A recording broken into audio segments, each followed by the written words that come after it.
Hey,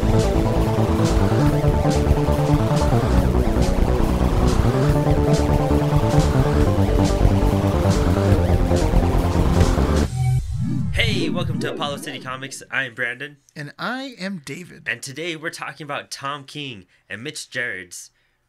I'm pretty sure it's Gerads. I don't know. You were just bragging right now before we started. I know. All this I met the guy. Yeah, it's Gerads. Yeah. Is that written there next to you or something? Yeah. It sounds like Gerads, but it's missing a letter and it's like short. Gerads. Like the but diamond it's not store. like Gerads. It's like something like that. I don't know. But Mr. Miracle. Mr. Miracle, yes. A Jack Kirby creation. One of my favorites coming out of the Fourth World. Has not been used in a long time. And Tom King, I feel like, did an amazing job. This book has been getting just talked about since issue 1 came out. And I actually waited until we recorded this podcast to read it. It's been like almost a year. It just wrapped up. Yeah, I was noticing that because when you're going through it, it has all these advertisements for Doomsday Clock. Yeah. Yeah, it was really cracking me up. I was like, oh, that's that cover that came out like last month or something. Yeah, so exactly, that was interesting, yeah. What'd you think of it? Let's start there. I think it's a really good little story. I have no idea who Mr. Miracle was. To be honest, I still feel like a little confused about what his abilities are and like what the extent of his powers are. I get that he's a god, but they're all gods, I guess. Yeah, exactly. And he's like an escape artist. Yes. But he also has like super strength. Well, I don't know. I'm not sure. Like he fights. But mostly gets beaten up for pretty much all the comic. Pretty much. The first like 4 or 5 issues, there's always a scene where Mr. Miracle is just getting pummeled in the face, and he's not even fighting back. Yeah, no, yeah, definitely. And that's what's crazy. You know, a big thing about Mr. Miracle is he's part of the Fourth World, and the Fourth World is like deep nerdiness of DC Comics. Like it's not the mainstream stuff, but it was created by Jack Kirby, who's like the most legendary guy out there. He did Fantastic Four. He did Spider-Man, right? Didn't he do Spider-Man with Stan Lee? No, it's Steve Ditko. Steve Ditko. Okay, oops. I'm getting my people mixed up. But I mean, pretty much the Hulk. I'm pretty sure he did the Hulk. He's done Hulk for sure. Yeah. Pretty much the basis of the Marvel Universe was pure Jack Kirby and Stan Lee. Yeah. And when he switched over to DC, after he kind of lost some legal battles with Marvel, some kind of like it was fights over money, basically. You know what I mean? Because he had huge names to him. Yeah, and he never, honestly, all of us feel like Jack never got what he deserved. He passed away in 1994. 94. He was 79 or something too. Oh wow, 94. But his DC work was crazy because it was all this. It was the Superpower series, which is kind of like a Justice League thing, and you see a lot of the superpower stuff out now. Like in toys and some of the reissue comics. It's weird. They've popped up a lot lately. But his work, basically they wanted to give Jack free control over whatever he wanted. Like, they gave him like 5 titles just to create his own. And he wrote and drew everything. And this was the Fourth World. The Fourth World is comprised of the New Gods, the Forever People, Mr. Miracle, who else is on there? It's Superman and his pal Jimmy Olsen, and that's where it all started. It spawned out of that comic. And this is Silver Age. This is really like the kind of past the 60s. This is the 70s we're talking about here. So stuff was kind of weird and a little wacky, kind of corny, but he made it very psychedelic and very, very, I guess, modern for that time. But the Fourth World is kind of just like the heaven and hell of the DC universe. Okay. In a sense. In a weird sense. Interesting. Okay. Yeah, I mean, I'm crazy. totally unfamiliar with this stuff. Yeah, it's a super deep part of history with the DC universe, and it's something that's never really been explored too much. It's been touched on in the newest films by Snyder, or Snyder's last little moments there. Okay. With Steppenwolf. Steppenwolf was a new god. Oh, interesting. Yeah, okay. Yeah. And I mean, everybody knows Darkseid pretty much. Darkseid's the only thing that's really popped up. Yeah. But not everybody knows about the Forever People. And the Forever People do appear in Mr. Miracle. Okay. And you wouldn't know unless you knew who they were. Weird. Yeah, it's super deep cuts. It is deep cuts, dude. Didn't Alan Moore do a Mr. Miracle run too? like in 2014 or something like that. When I was looking this one up, I saw something. That is Miracle Man. Miracle Man, Yeah. that's what it is. I'm Which getting is my a miracles phenomenal mixed series, up. with a bunch of other legal disputes. No, it's a different one. We should do an episode. In fact, we will do an episode because it's actually we'll get both the miracles out there. one of my favorite comics in the world. Okay, Like top, like up there. Yeah, definitely. But no, Alan Moore didn't ever touch it. Grant Morrison did in Final Crisis. So I don't even know. I don't Right? even know where to Yeah, start. yeah, Know it's where to crazy. start, It's a mess to start with. But okay, so Mr. Miracle, he's a very untouched character. Okay. Like we said, he's from the Fourth World. And the Fourth World is this giant Jack Kirby creation, and out of it spawned all these characters. And Mr. Miracle is an escape artist who escaped Apocalypse and came to Earth. When he came to Earth, he met this guy, and he was Mr. Miracle, and he was just an escape artist doing cheesy little escape trips. Okay. But Mr. Miracle, scot-free, can escape stuff because of his mother box. Okay. Yeah. And that's basically what gives him his abilities, and he programs it to a suit. And he doesn't really have, like... He has, like, enhanced... I would say it's enhanced strength. Yeah. It And, seems like, like he can speed. fight people, yeah. Yeah. And he is a warrior in that sense, being raised on Apocalypse. But his suit and his mother box is really his escape stuff. Interesting. And Yeah. that's, like, the main part of his power. Yeah. His suit is awful. You don't like it? His suit looks so stupid. I love it. It took a while to grow on me, though. Like, Yeah. years. I mean, maybe years, but I think it's one of the dumbest looking comic book characters. I love it. Because Like- it's so weird. It just It's looks so bad. obscure. I don't know. The whole time I was reading it, I was like, this guy looks totally ridiculous. I know. And then they're having like really serious scenes where they're talking about, well, just all kinds of things, war, love, all these huge giant concepts and everything. And then this guy just looks like a create your own character. Like if you were playing some really bad superhero RPG or something and you had to make your own DC superhero. Universe? Yeah, it does. Yeah, it looks like something out of South Park. Fractured design- Butthole. yeah, like yeah. if it was a little tiny guy, That would be could be a awesome. costume. Honestly, yeah. Honestly, I think the Fourth World and the New Gods take a while to grow on comic book fans. Okay. Yeah, I think Because that's of the fair. characters and how obscure they are. And I mean, Big Barda, I always thought she was ridiculous until maybe 3 years ago. Interesting. Well, Yeah. see, I don't know what any of like Big Barda or Mr. Miracle look like in the other versions. This is the only Mr. Miracle I've read. In this book, though, I thought Big Barda was a cool character almost right away. I was like pretty interested in her. She's tough. Yeah, in her attitude. She's just quick to make a decision.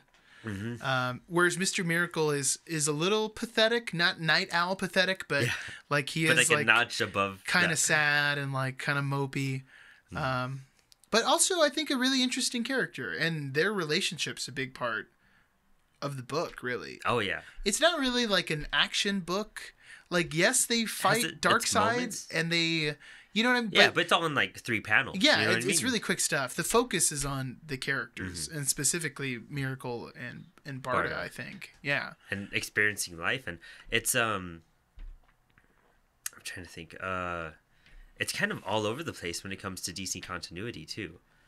Like some stuff is really tied into it, but at the end of it, it's implied that they're not part of continuity. Yeah, I was confused about that as well because I want to say right at the beginning they made some comment about Clark being trying to talk to him or there's some mention of Superman. Really? I Yeah, do not recall and that. maybe I'm just getting names mixed up, but they did say like I felt Clark waiting beside me or something like that. Towards the beginning of the issues with Scott, it might have been the first issue, the second issue, but then like all the characters like show up as like T-shirts, or toys, and then you're right. Towards the end, there's like this moment where you see like an alternate universe, assumedly, and that's where they're saying they should live. Yeah, and they should exist. So I'm confused as well. Maybe Doomsday Clock is going to end with Mr. Miracle Joining. They're gonna throw everyone in. That'd They're be like, cool. you know That'd what? be the Let's birth do of it. the New Gods and whatnot in that universe. Because there's no other mention of any other superheroes except for the backdrop. Yeah. Yeah, that is interesting. Yeah, it's pretty cool. But no, he is, and that's why I'm so curious about your thoughts about it, because and how you would take in the book, because not being somebody that reads these type of comics and dives this deep into DC history, very fun. I can completely understand why you open it up and you're just like, who are these people and what is New Genesis and what is like, who is Light Ray, you know, like type of stuff, you know what I mean? Because even when I remember way back when I first read the series Final Crisis, you see all the new gods. I don't know if you've read that one before. I haven't. I haven't read Final Crisis. It's by Grant Morrison. It's one of the last crises. Not the final crisis. The final, but it's one of them. Yeah. And seeing them, I was just like, who are these characters? Who's Mr. Miracle? You know what I mean? And they were actually in some Superman the Animated Series episodes. Really? They were in Justice League Unlimited. Big Barda is in Superman, Batman Apocalypse, the animated movie. They have quite a few appearances, but they've never been stand out and put forth, which I always felt pretty weird because when you read the Fourth World, I just got the Fourth World Omnibus last year. And it's all of Kirby's work, and it's cool seeing it all. And super cheesy because the writing back then is just cheesy as hell. But the art is insane. And the art is just like, I mean, Thor Ragnarok, that's why I loved it so much, because it was so Kirby looking. Okay. But he got to create this whole heaven and hell universe, and I thought it was a cool relationship, how they traded sons to end a 100-year war. Yeah. And how he brought mythology to the DC universe, I think. Yeah, there's, it definitely feels like a Greek or Roman, like, mythological tale. You have all these different gods, but they're, like, petty with each other, and they're kind of, like, playing games. Even towards the end of the book, so basically, like, Miracle is, and this is the part that was a little confusing at the beginning, to be honest, like, jumping right in felt a little bit like watching Game of Thrones, like the very first time you watch Game of Thrones, and you're like, who are all these people? And they keep saying all these names that are like very close, and you're like, wait, who's who? And is this guy's brother? That's exactly what it feels like. So essentially, Darkseid is having, there's like some kind of war between gods. Yeah. And Darkseid is the bad guy. And at the beginning of the comic book, he's showing up in these little just panels that say, Darkseid is. And I love that. Yeah, it's really cool. That. It's like looming. It is. Yeah. What do you think Darkseid is means? Darkseid is just like essentially like he is all, I think, because he's like really the god essentially in the story. It seems like the most powerful one. Although, and I mean, I guess if you're listening to this, there's going to be spoilers no matter what. Oh, yeah. But they kill Darkseid very easily, like so easily that it's like, why didn't you guys just go attack Darkseid? Yeah, yeah. But Darkseid is, it just seems like he's like omnipotent or something, or like omnipresent. And that's part of like this looming, like every time they're just having a conversation, they just insert that panel. Like you're waiting for something to pop just in. Yeah. And finally, when Darkseid shows up, he kind of like answers the panel, which I think is really funny. Yeah, that's the way that they do that. Yeah. Instead of writing it shows him. Yeah, that's right. Mm-hmm. Yeah. When Orion dies. And it's all black too. You know what I mean? Like the symbolism of just like it's overtaking power. And I don't think you have it up here, but there's a cover too. Of like, it's the last issue of Mr. Miracle, kind of like holding up the panel. Yeah, he's trying to like hold it back. Yeah, it looks like a Looney Tunes thing or something. One of the coolest covers for sure. Yeah, it's really good. So Darkseid it originated from Grant Morrison's JLA run, the storyline Rock of Ages. Okay. And basically, excuse me, I think they get sent forward through time with the Warlagog or something, and they go into this future, and Darkseid has been ruling it for 25 years. Wow, and okay. D-Side, Darkseid's assistant, the one that's kind of speaking in that robe that kind of looks like real and he kind of Palpatine looking. It turns into like some kind of villain at the end too, like well, even more so, I guess. Yeah. And he's like operating and torturing all these people and everything. And Darkseid was everywhere, and it would have like everyone on planet Earth with like some hands over their eyes, and then over their ears and everything, and over their mouth, and it would just have a pair of hands over all. It was like a helmet looking thing. Wow. And Darkseid is basically Darkseid is did you understand what the anti-life equation was? That I was a little bit lost on. Okay. About what the anti-life equation was. And then they were saying that it was him, and then okay, cool. Let me explain all that too. What Darkseid is basically that Darkseid is, all, like he's within all of us, which that makes sense. But it's a deeper kind of meaning to that too.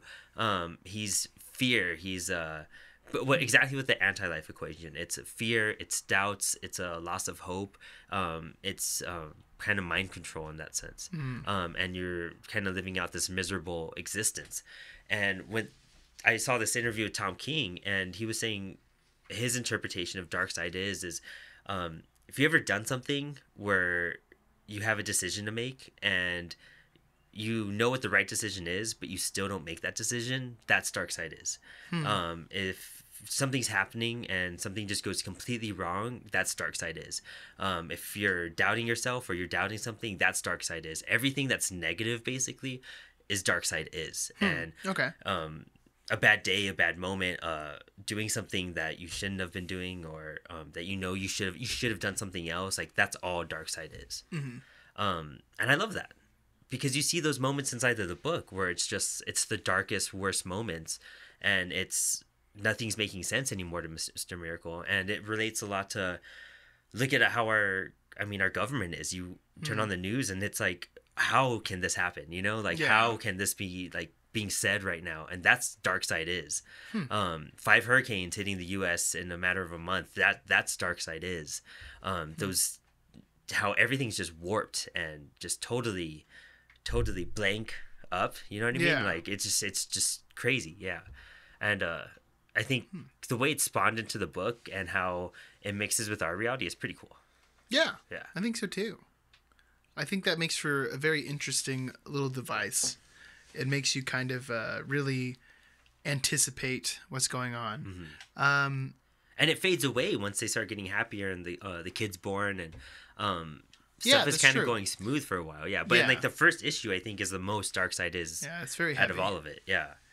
What is like the function of Granny Goodness? In the second issue, they go to kill Granny Goodness, I guess. It seemed like Miracle was just trying to talk to her, and there's this really cool scene of them like sneaking through this camp and kind of like killing people. I love how the panels like kind of crisscross. It's got a little dotted line to it and everything, and it was like fight, FITE and whatnot. That was really cool. Really funny little sound blips in there.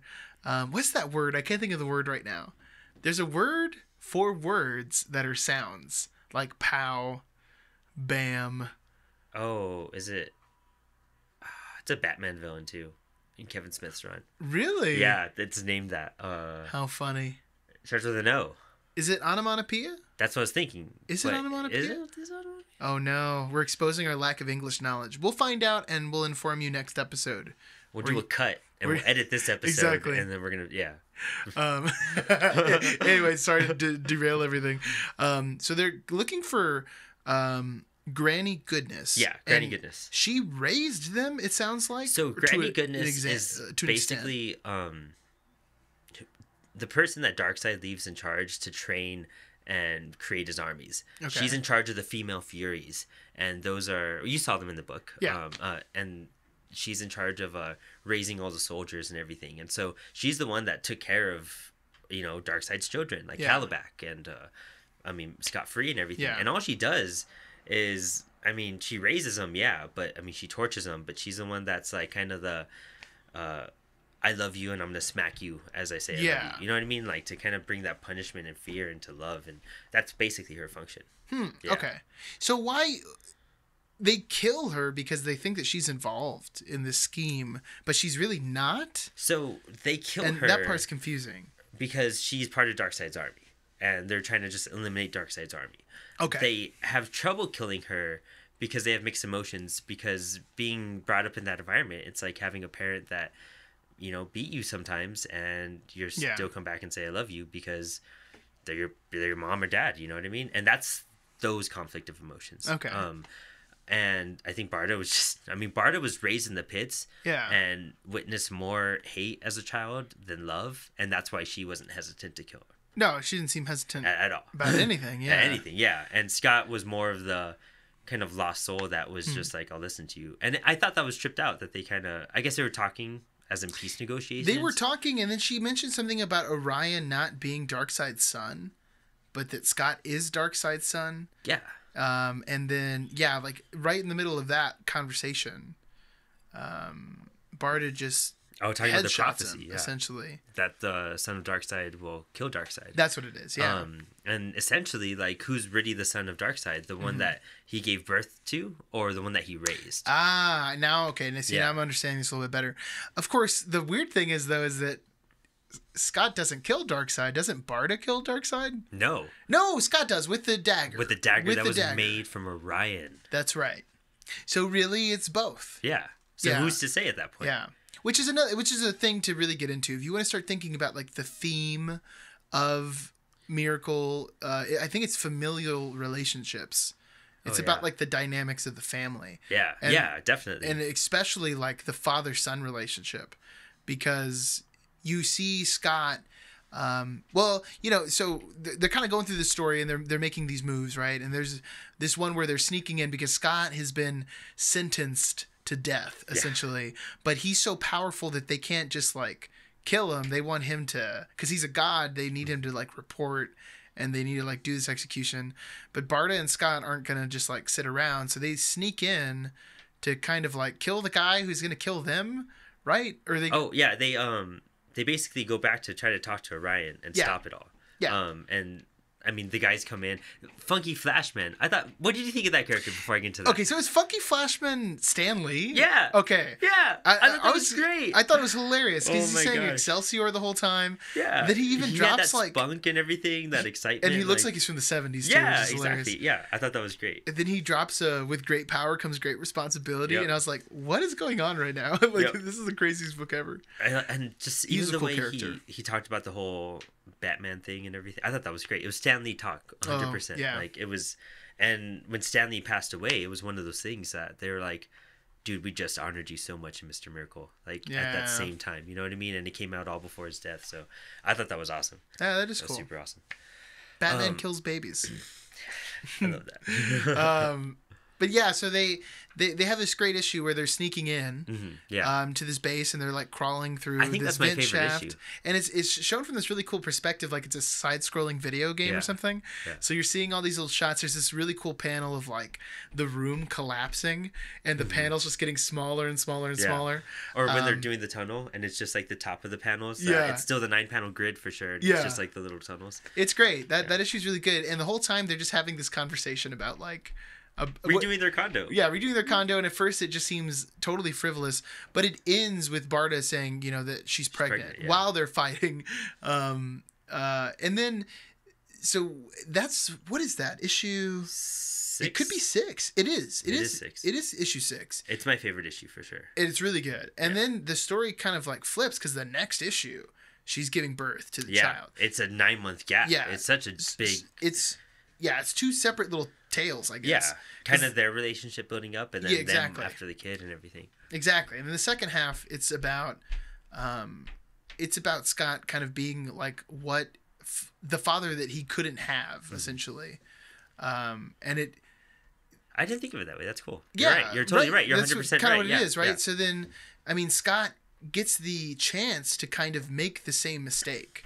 So basically, Darkseid makes a deal and is like, I'll end this war. I'll give you back all your prisoners if you give up Jacob, which is their son, who is the first god born of this age, is what they're saying. And of Earth and New Genesis or Apocalypse. That's what. Yeah. So they have a discussion. It seems like he considers it for a while to give up the kid, and he kind of justifies it, saying like, hey, well, like we did it. You know what I mean? We grew up there. We survived. We survived. We turned out okay. Yeah, Barda's like, what are you talking about? Yeah. You're a crazy person. I love that.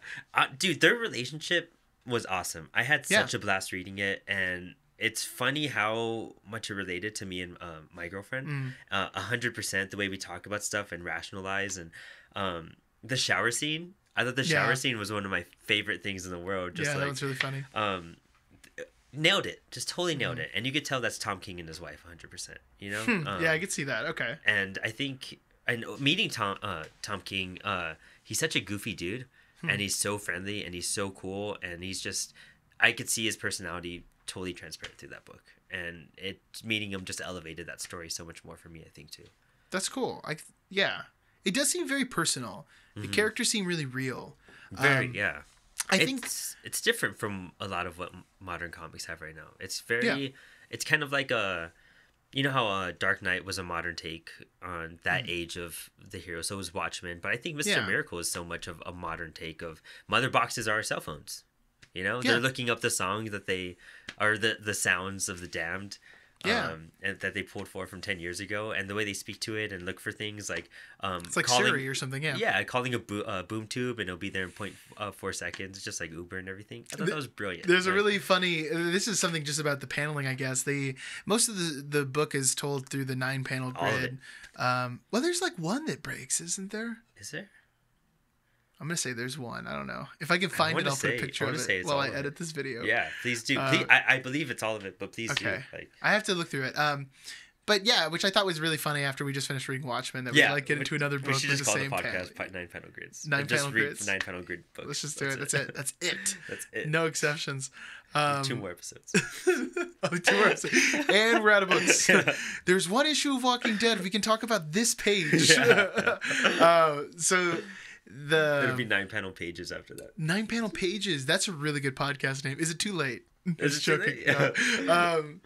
Oh man, now I got totally sidetracked. You totally blew me up. It was really good stuff. Okay, so Mr. Miracle, 9-panel grid. Oh yeah, so there's a really funny scene because he's in To Humans, I guess, to the average person. They think him and Big Barda are essentially like a magician and an assistant, right? Yeah. That he just does these professional escapes. Yeah, he's just a con artist. Yeah. Entertainment. He's pure entertainment. He's exploiting his power to get money, and for him, it's like not even a thing. You know what I mean? He doesn't care. Yeah, he's having fun. So there's a really funny one. Also, he's in remembrance of the guy that saved him. If you read Mr. Miracle #1, the original, I forget the original Mr. Miracle's name. I feel bad, but he had a beard and a goatee and everything. Do you remember that beard? That intro page shows him. Yeah, and he dies. I think he like dies to save Scott Free, and so Scott Free carried on his legacy. There's a quick mention of that in one of the later issues, and he says that like he took it up. Yeah. In honor of this guy. Yeah, exactly. And I think the shoe just fit, and it just it worked. And now he's like a celebrity in this world. And there's this panel where he gets like spotted by this person, and then she like takes a picture. Oh, the selfie. Everything. And then the next panel, the selfie is like an Instagram selfie. And it's got like the border and everything. I thought that was great. That's a really funny part. There's another thing kind of similar to that where Barda is like killing someone like with another headshot out of that like stick thing she has, and like when it hits his head and it's all like bloody and gross. In the next panel, they make it look like a comic book cover. And it's super silly. It's like it's really, really funny. It's issue 8 or 9, but it's a really great panel. It falls in the back on that back poster. Yeah, it falls on the back poster. That's the front cover of Mr. Miracle #1 by Jack Kirby. It makes it look like it's supposed to be some like weird comic book cover. Yeah. There's some really funny panel stuff. Yeah. It's almost third wall breaking, but not quite. Well, I think the pacing in the book was so brilliant. Yeah. I mean, that step-by-step motion, it carries you through, and it feels so natural, and it flows so well. And you have to really pay attention to their facial expressions and their eyes, and to really understand, and you really get more emotion out of it that way, too. Yeah. Yeah, the character design's really good. They look really like I think it's human. He does everything digital. He doesn't do anything on paper. Huh. Yeah. That's interesting. I did get when I met Mitch at San Diego, he did a quick Swamp Thing head sketch for me, and it's so cool. He did a couple Batman issues that are brilliant too. The newest Batman issue 62. He did the artwork for that, and it is just crazy, dude. It's the way he does his backgrounds. They always look kind of out of perspective, but they're just like kind of cheesy. You know what I mean? Like, interesting. Okay, yeah. I didn't really pick up on that. I'll have to look at it again. It's definitely a book that I would read again. Oh yeah, and it's coming out in trade paperback, right? In February, and I'm sure by the time this airs, you could still pre-order the Barnes and Noble exclusive hardcover, and it's gorgeous. I'm gonna pre-order it. Man, I don't know why you're telling me this, man. Yeah, it's great. It's so cool. Look it up. Barnes & Noble exclusive. Okay. Mr. Miracle, totally worth it. It's like $25 or something. Oh, dude, my gosh. It's so worth it. Oh, no. I'm going to buy another comic book. This book, I think, won an Eisner for Mitch and Tom. I saw that, yeah. They both got an Eisner Award. Yeah. They and say that was it at on like the Comic-Con, 11th issue or something like that. Yeah, dude, it's just a good book. And that's the thing. Yeah. What was great is, like we were saying, it's hard to pick up the fourth world. It's hard just to, like, get it and try to understand it. Like, even explaining it's kind of like, Well, there's a lot that's going on. It's Yeah. like explaining. I mean, I think explaining God and Jesus is easier than the fourth world. Honestly, like. Well, I think from an outsider's perspective, yes, you're not going to understand everyone all the way, but they do a good enough job where the characters, you understand their motivations. Yeah. And the dynamic between all those other gods, all these extra characters. Well, first off, they're kind of thin characters. None of them are super central to the plot. No, they show up for just a little bit. A lot of them just die. Or they're in one issue. And that's it. Yeah, the Furies for one. Yeah. But to me, the dynamic is the same as like you read about Greek gods like at war with each other and like stabbing each other in the back and things like that. And it just continues. Yeah. Like no matter what, war just doesn't stop for them. You know, like it's almost all they know. Yeah. Yeah. Totally, man. I totally agree. Well, they kind of end it when they kill Darkseid. No, they go back and. Well, yeah, they go back, but in the last issue, it doesn't become like about any of that conflict anymore. No, yeah. It's all about Scott like wrapping up his own issues with the past and like facing people like his real father. So it to me the conclusion's a little weird, to be honest. It's super weird. It's just kind of like, and we're done. Like it doesn't feel like, because they kind of leave you on a cliffhanger in 11, right?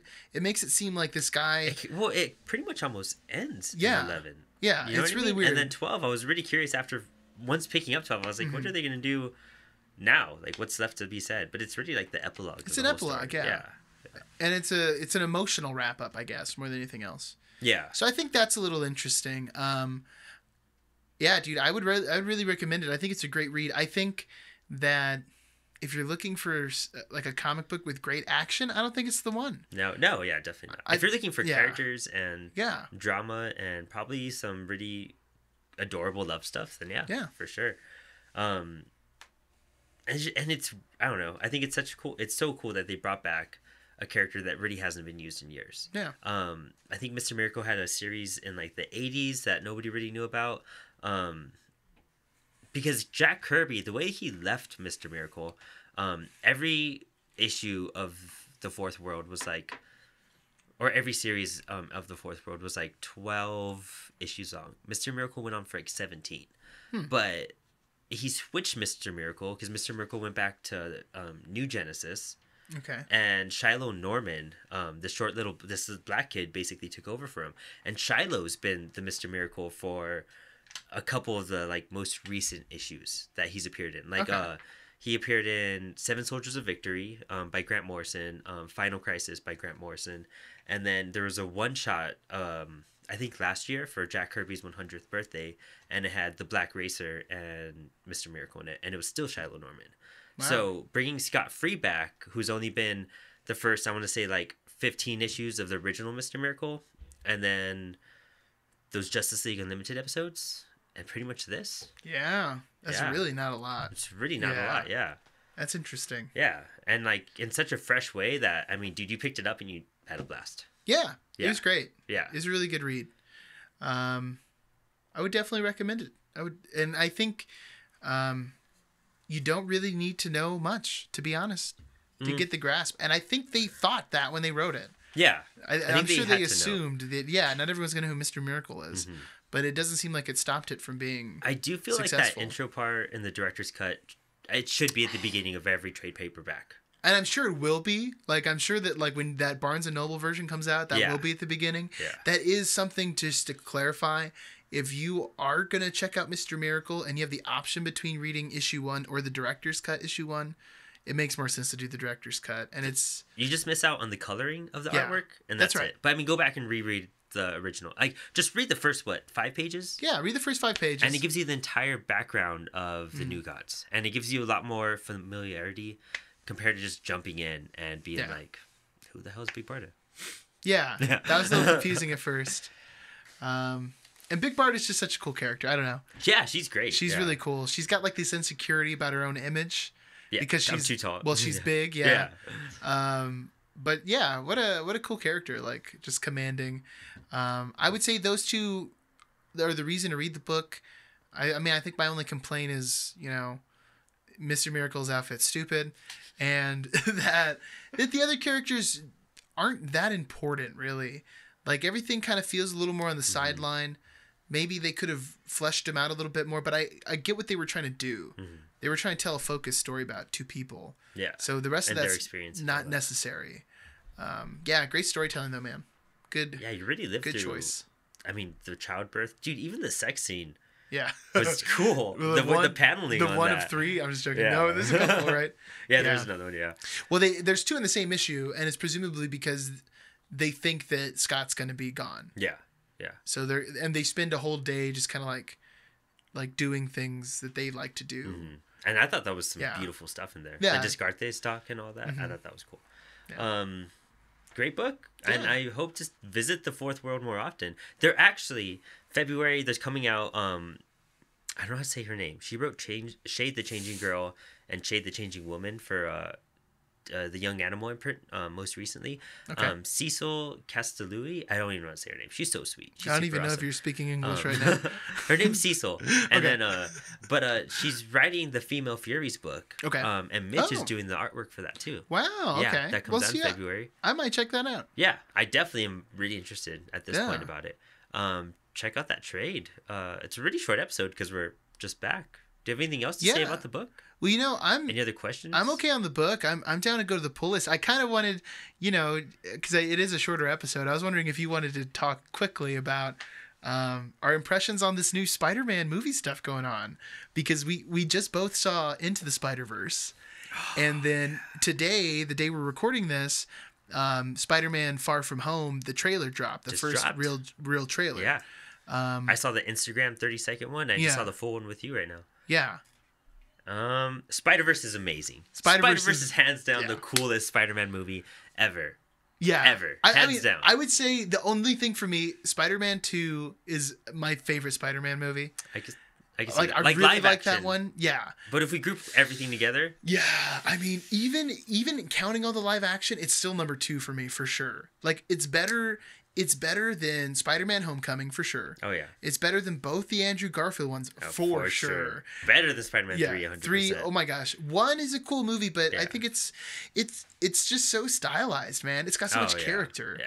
And all the little Spider-Men and women, the different Spideys from the different universes, they all have great character, and their art styles are all different. So you see, super cool. Yeah. Apparently Stan Lee is in the movie like 100 times. Something crazy. Wow. He's in almost every background scene with crowds. Whoa, that's weird. I wonder, because I only remember that one cameo, but he's in there a lot. Yeah. Okay, well, I gotta watch that again. Well, yeah. But the animation blows you away. It's hard to see everything at once. It's insane how they did that. It reminds me of like the first time I saw like Cool World. Okay.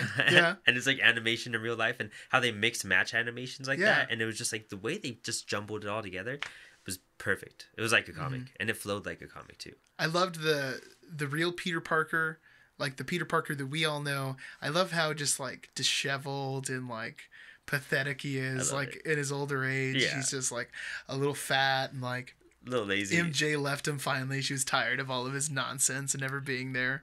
It's so great. It's awesome, man. It's got great characters. Another thing that's cool too is because the movie's in different universes. Like Doc Ock shows up, but Doc Ock's like a lady. Oh yeah, exactly. And there were a few times in the theater where I was like, honestly, like surprised. I was like, "Whoa, what is going on?" Yeah. Like, you're like, "Oh, that's the villain." Yeah, like, I wasn't ready for it. I do like how they did that. Bill Sienkiewicz looking Kingpin, how he's just ginormous above everything else, and I thought that was a super cool way to do it. And I'm pretty sure it's Liev Schreiber who's Kingpin, the voice of Kingpin. I think so. Wolverine from X-Men Origins, or not Wolverine, Sabretooth from X-Men Origins Wolverine, everyone's favorite X-Men movie. Yeah, dude, that movie's fantastic. It's super good. I hope they make a sequel. Like, I hope they're working on it right now. It's supposed to be set 2 years in the future of this one. That's great. It's super great. I heard there's some rumors that they're thinking about making it a TV show. Like, oh, I haven't heard that. Like spinning it off, and I kind of hope they don't. Don't overboard. Don't overdo it. Yeah. Keep it light. You know what I mean? It does really confuse me about what is the deal between Sony and Disney, though.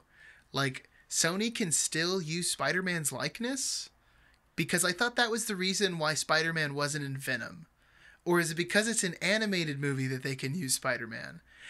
I was under the impression that Marvel didn't want them It's- using Spider-Man to confuse Yeah, the there's viewer about that, who Spider-Man is. and it's a live action versus animation thing. I guess that's what it is, Yeah, because it's it's a different animation. right away mentally. It's like a different type of thing. I see. I haven't seen Venom yet. Me either. Which- I've heard it's like an underground like That's what I heard too. hit. I heard it's like really not bad at all. Like it's pretty good. I kind of want to check it out. We gotta watch it. And I've seen every other Spider-Man movie, so I feel like I don't know have why I to see haven't it. watched it. Me either. It seems weird. Yeah. But if Spider-Man was in the movie, yes, dude, Yeah, I would have seen it right the, away. Yeah. the night it came out, obviously. But But it makes me think like, well, man, maybe you guys should have just made the Venom movie animated.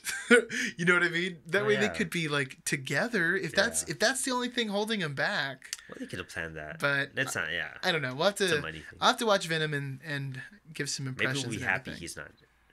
Who? Maybe we'll be happy that. He's Yeah, not maybe in we it. will. And maybe they'll do Carnage or something. The next one's supposed to have Carnage. Right? Yeah. So this then, one has Riot or something. Yeah, I think I don't know. this one. Yeah, that's who he fights. I'm pretty sure is Riot. I don't know. I mean, I don't know all the symbiotes. Let's calm down with the thousand symbiotes. Enough about that. Yeah. What do you think about Far From Home? What do you think about the Boring. trailer? Boring, really? Dude, we just had the coolest Spider-Man game drop this year, the coolest Yeah. Spider-Man animated movie, and then they give us like a mediocre Spider-Man story. Like Mysterio looked awesome. I'm hands Okay. down. Mysterio looks cool. Mhm. I'm excited to see Mysterio, but it's like I don't know. It doesn't blow my mind. It's not a story that seems. I don't mean appropriate in like terms of like if it's graphic or not. I mean appropriate as in it's not relevant. You know, like what's going on that makes him traveling to the UK in a school trip? I don't know. It just doesn't seem like a very It's gonna turn into a movie about Brexit, is what it's gonna be. seriously, yeah. Well, yeah. So that's the big thing, right? It seems like It's not like a- he's they're not- literally far from home. Spider-Man is going to be in England. He goes Yeah. on a class trip. Peter Parker. Sounds and like then a crappy animated episode. You know what I mean? it does sound Yeah. like an episode of a TV, like of the animated series or Yeah. something. I'm not totally opposed to this Britain idea. It really depends on how they pull it together. I think Marvel does a pretty good job of at least picking one thing different about each movie. Like Yeah. Ant-Man, for instance, is a heist movie, or like I don't know. I'm trying to think of like another example. Captain America's like your Captain military America is like spy military or stuff. noir, Yeah. yeah, stuff like that. Thor is like fantasy, but the thing with Mysterio is if the plot ends up just being like, oh, Mysterio is going to destroy London, then how many times can you tell that one story? Yeah. Like, oh no, so and so, this person's going to destroy the town. Like, you need to stop them. Yeah. Like, Yeah. that's almost every Marvel movie, essentially. There's not one where it's like He just happens to be there and now he's yeah. stopping. You know? Yeah. Black Panther, if anything, had maybe like the closest thing where it was like a slightly different story. Yeah. It was some guy who was trying to like change like the redistribution of like the class system, essentially. Yeah. And Essentially, yeah. by like yeah. taking like him himself being a low person, becoming king, and then trying to like elevate people who are on the bottom. So that's interesting. Yeah. And I think Spider-Man has so much room for so many stories. So many, because there's a million for you to choose from. Yeah. And there's so many good ones that you could just try to adapt or tinker with. But dude, I don't know. They're just. Yeah. I feel like Homecoming even wasn't that great. It was all right movie. Yeah. You know what I mean? It wasn't like mind blowing. It wasn't the best. It's not like when I think of Marvel movies, I don't think of Homecoming right away. Homecoming to me almost sidelined Spider-Man, like in the movie. Yeah. It felt like at times it wasn't even Spider-Man's movie. It's the Vulture. It was like, or it was like, oh, here's Iron Man again. Like, Yeah. give Spider-Man his own movie. And even in the trailer, there's a little reference because Samuel L. Jackson shows up.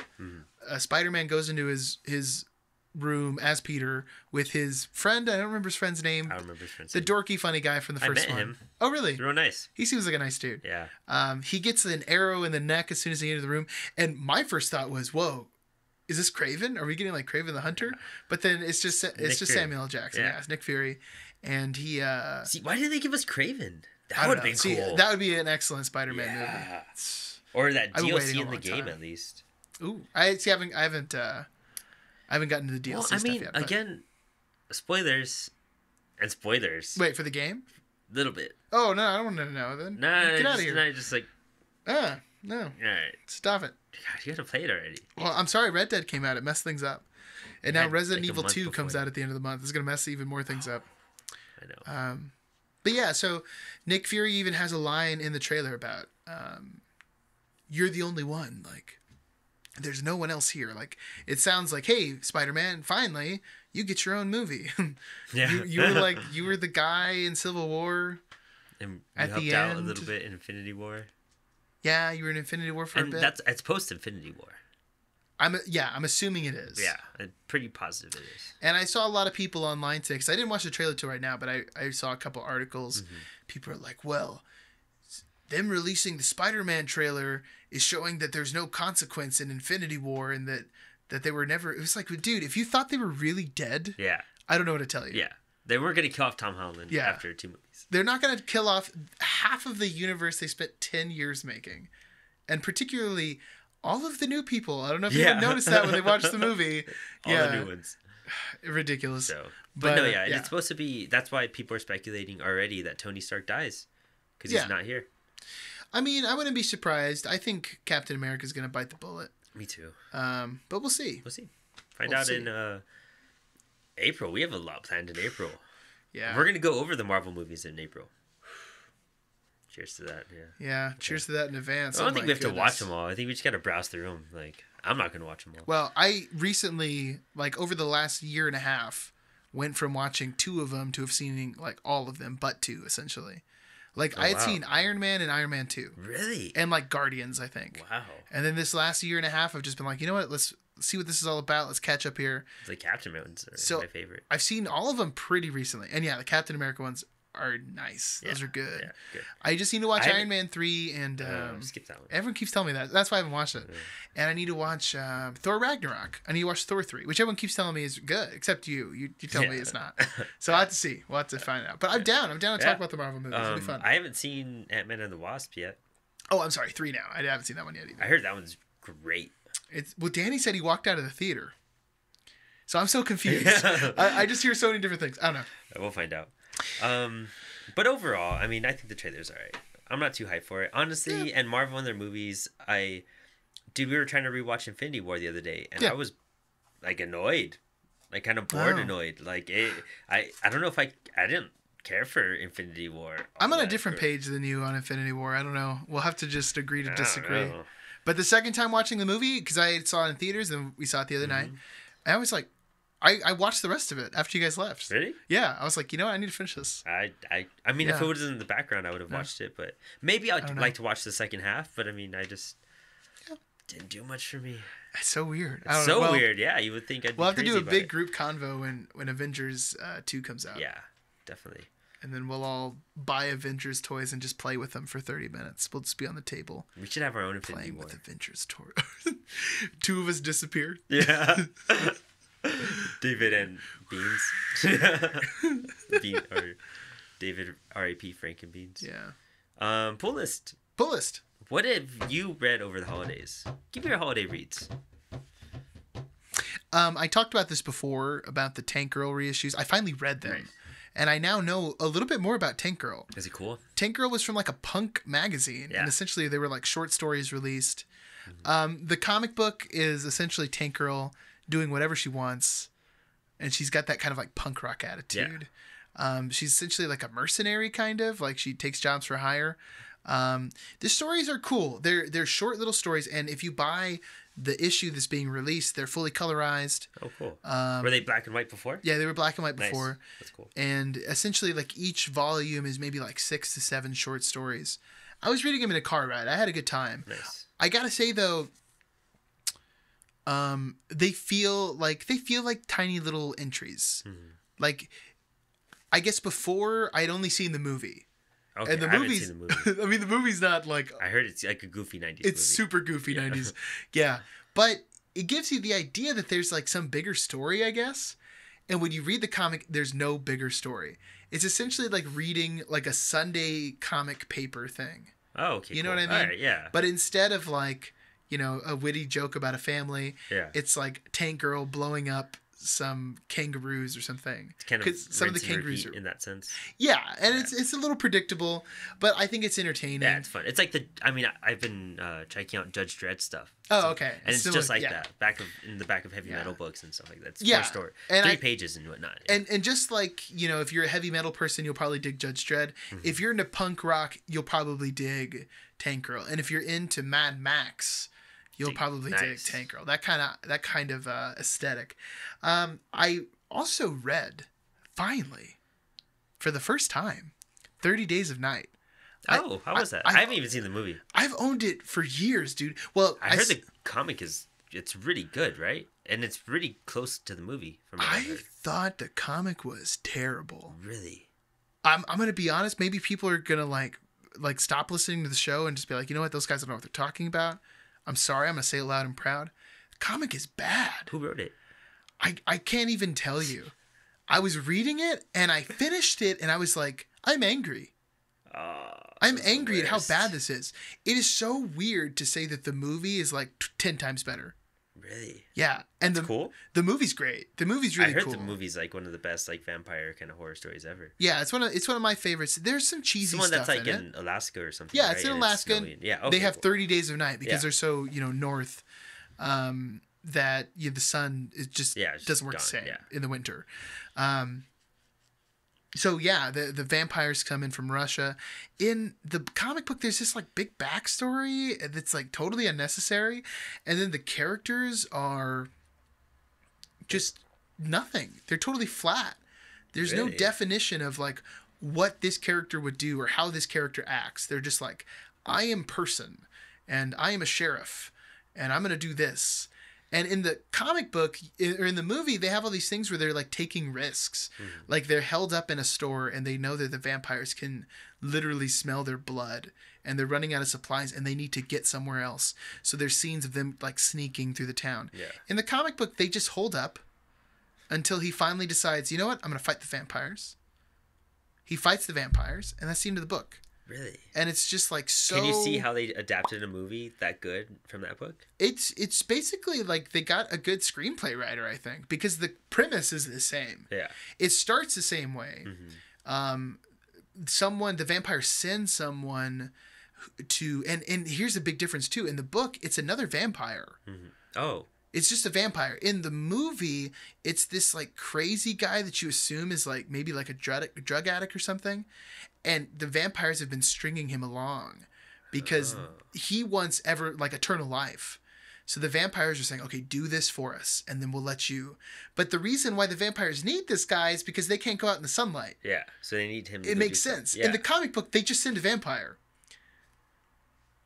So in the beginning scene in both of them, all of the cell phones in the entire town are stolen. And then outside city limits, they find them like in this fire pit and they've all been burned. So it's like any attempts at outside contact are destroyed.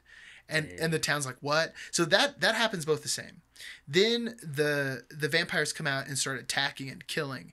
And it's cool in the comic and in the movie. Both scenes are like very intense. Mm. But then you get to this point where it's like, okay, we're holding up.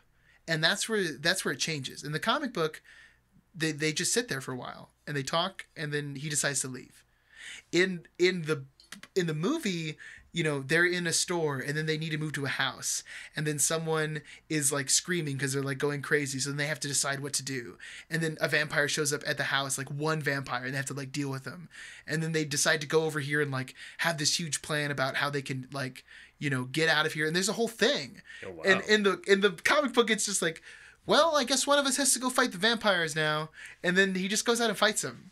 That's hilarious. Yeah, it's really weird, dude. It's so terrible. How long is the comic? The comic book is probably like 6 issues. You know what I mean? Like 6 typical comic book issues. The art style is interesting. Yeah. It's a little dated now. It's that kind of like scratchy, like. It was 90s or new. It might be early 2000s. Yeah, early 2000s. It looks like an early Image comic book or something. You know what I mean? I can see that. All right. And it's an okay art style. It makes it a little hard to tell who's who in the comic book by the definition. That's never like a good thing. Yeah, if you're confused on what character's talking or exactly. In the movie, it's just Josh Hartnett, And yeah, that I remember for sure. Yeah, he's not an amazing actor by any stretch, but he's very serviceable to the role. Like you can see him as like, because he plays it as like, you know, I'm the cop. It's my job to protect everybody. I'm going to be the upstanding guy. And then he's got like other characters around him. In the comic, that's not there. So, you know, unfortunately, everyone on the pull list, I got to say, 30 Days of Night. David says avoid. I won't even touch it now. I might look at it just to see the artwork because I'm curious, but that's it. If you haven't seen the movie, watch the movie. And if you really enjoy the movie and you want to read it, read the comic. But I feel like if you read the comic first, you'd be like, I don't want to watch a movie about this. Yeah. This is lame. That would totally turn me off from that. Yeah. So, I don't know. The other thing, though, and I'm sorry, I didn't mean to go on that long. No. 30 Days of Night being terrible. But the book that I have been reading lately is The Chilling Adventures of Sabrina. And I've already shown this to Brandon, but I just thought I'd pull a couple of these out. Yeah. You talked to me about those. I got a few of these issues. Just a quick little thing. Like, Chilling Adventures of Sabrina basically happened because Afterlife with Archie was a success. Yeah. And is this the one that the show's based off of? Yeah, so the Netflix show is called The Chilling Adventures of Sabrina. Cool. And it is based on this story, and I just finished watching it's a nice homage cover. The series. Yeah, it's really cool. Yeah. It's got a little like, I thought this was a sticker and it's not. It's like the little $3.99 that's like printed on the comic. Really? Oh, that's yeah, cool. It really tripped me out. That's a super cool homage cover. Yeah, right. Yeah. So the Netflix show, I just finished watching it, and I think it's a good show. I think it really appeals to like a teenage audience, which kind of gets into the whole thing. Like the story is super metal, both the show and the comic book, and the comic book's even more like heavy metal. Like season 2 is already gonna come out soon. I think it is coming out soon. Yeah, and they put out a little Christmas episode too. The thing where they really differ though is the show. I guess to try and capture that Riverdale audience, they have a bunch of teen drama stuff with like Sabrina's friends and her boyfriend problems. That's what they had to do with the flat. It's a CW thing. You know what I mean? Exactly what I was gonna say. It feels like a CW show, like you're watching Charmed or something. Yeah, that's what it feels like. A little bit Charmed. That's why Arrow and all that crashed. Yeah, well, I stopped watching the Flash. CW. The comic book cuts out all of that. It's pure witchcraft, pure metal, like sacrifices. Sabrina's like a little more evil in the comic book, whereas in the show she's kind of innocent and is like, well, I don't know about the moral implications of this. In the comic book, she puts like a love potion on Harvey to trick him into falling in love with her. That's cool. Yeah, it's super cool, dude. It's like if she was actually a witch, this is what would probably happen. Nice. She would use her power. So totally recommend that. Finally, a witchy Sabrina. Yeah. That we should have all gotten from like the beginning. A real one, yeah. Nice. And it's only 8 issues right now. I think they're planning on doing some more. Oh, okay. I'm surprised there's not more. Yeah. And is she broken off into any other series or any other titles besides the Archie stuff? I was going to say, I talked a little bit in the first episode, the Halloween special, about Afterlife with Archie. And she's a pretty prominent character in that. But Afterlife with Archie's on issue 10, and it's been there for like years now. And they've been talking about coming back and like kicking it back up, but it just hasn't been released. Oh, we got to look into that. Yeah. Yeah. We'll try to do an episode on one of those. That'd be cool. Maybe around Halloween or something. Yeah. Or I mean, maybe when season 2 of Sabrina comes out, we can read the 8-issue series and binge the show. Yeah. The show's we have a lot of comic book TV show stuff. So much stuff coming out. Yeah. Well, what's on your pull list, man? I did start reading Hellboy.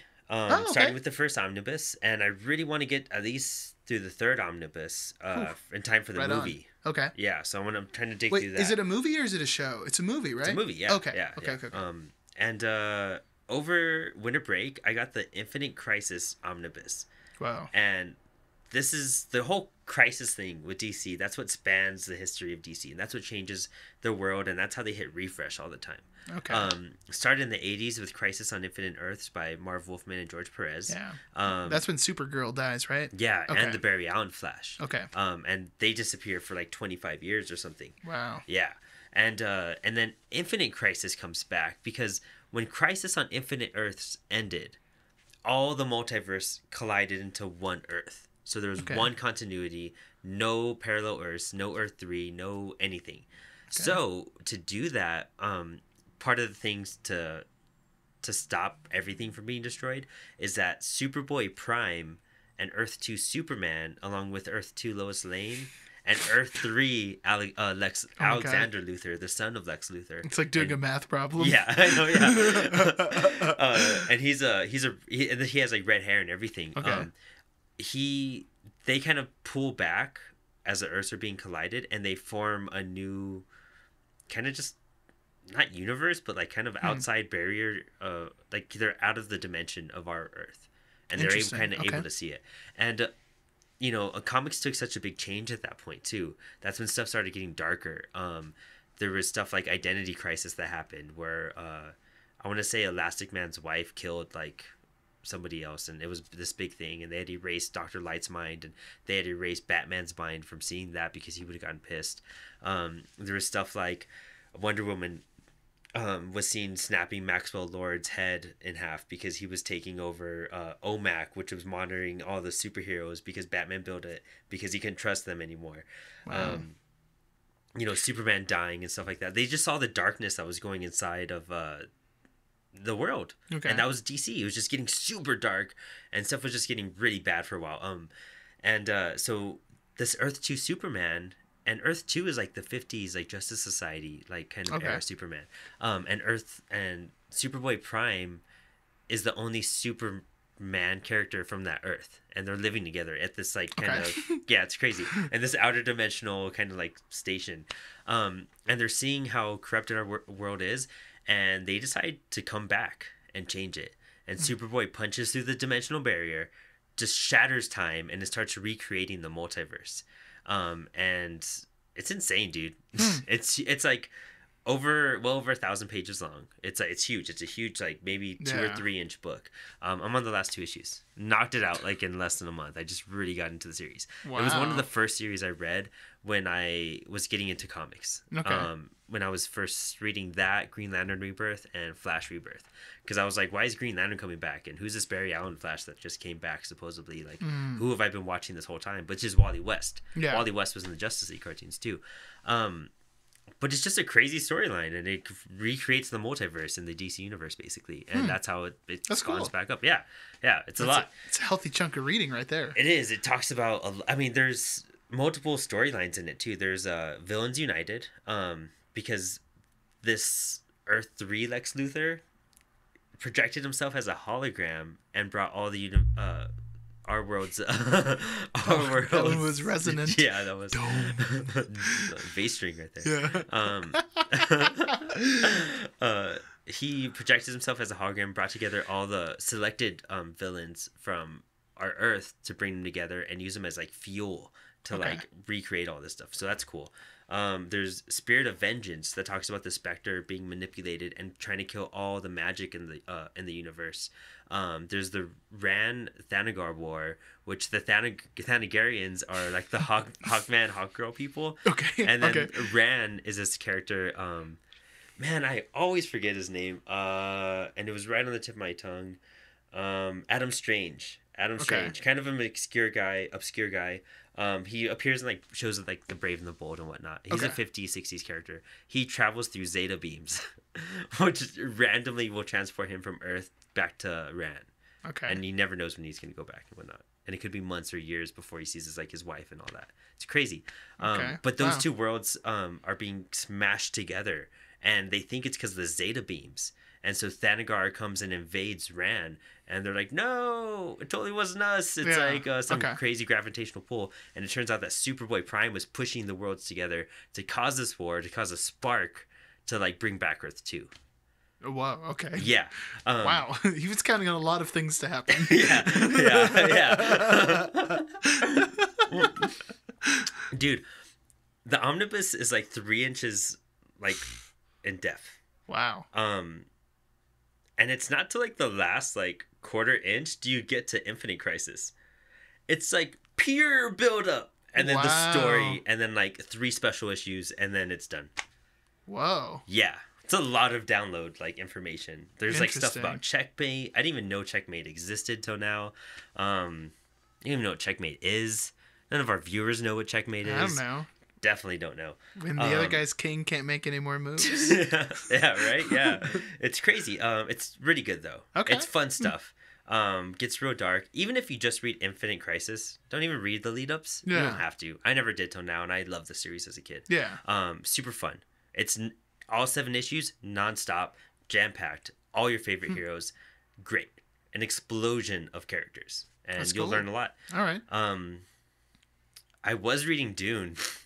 Oh, I yeah, what totally happened just with forgot about it. Dune update? Yeah. What happened? What's happening with Dune? I gotta catch up with Dune. I got like Oh, you were so hopeful last time. I was a quarter way through, and I was just like, man, Dude, a quarter's a good chunk of Dune, man. Yeah. That's like 2 Harry Potter books. Seriously, yeah, you gotta keep going. I'm gonna finish it. It's gonna get knocked out. Okay. I was reading something else. Oh man, I guess that's all. I guess that's it. My pool. I mean, I guess Infinite Crisis is really taking that much time off my hands. Yeah, it sounds like it. Yeah. It sounds like it's a giant amount of pages you read. And Mr. Miracle. Yeah, well, to be honest, like my pull list is usually whatever we're talking about. Yeah. Because that's what I'm getting wrapped up in. And actually, now we're launching our and pull this is list good. weekly videos Yeah.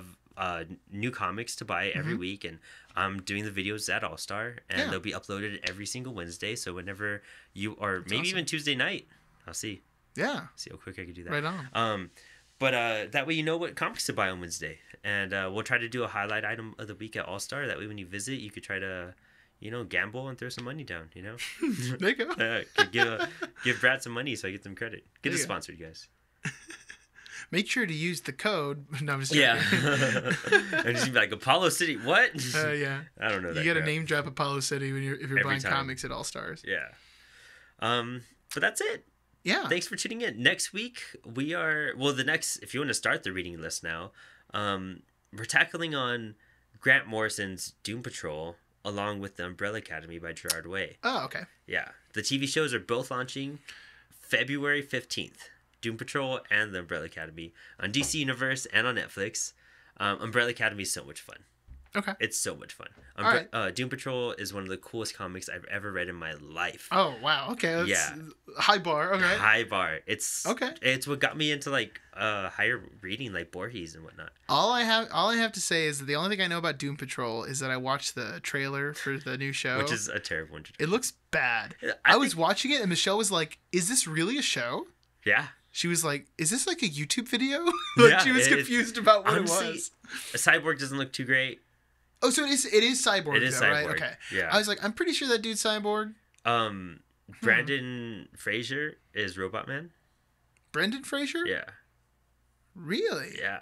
Robot Man looks like someone had a last minute Halloween costume idea But and they slapped it together. But when you read the I comics, don't know it's the anything same about thing. it. Yeah. So yeah, I'll keep an open mind. I think when you read Doom Patrol and then you see what they're doing and the characters they're bringing into it, you'll be like, oh dang. And that's the thing about Doom Patrol. It's a silver. I'm pretty sure it's a silver. I don't think they have Golden Age stuff. It's a Silver Age book. And it just looked cheesy. It's the world's weirdest, strangest. It's the heroes that you would never want to be. Yeah. You know what I mean? Yeah. And total outcast, and they take on the missions that the Justice League just can't handle. Like, and they can't like do stuff. Like the Brotherhood of Nada is insane, and Dada. That's weird. And Gerard Way just picked up. I don't even know what's happening anymore. Gerard Way did a 12-issue run. The guy who did the cover art for the variant covers, Nick Darrington, for Mr. Miracle, did all the artwork for the most recent Doom Patrol run. And it's 12 issues. It's a lot of fun. The Milk Wars are great. Yeah, pretty good stuff. Really weird.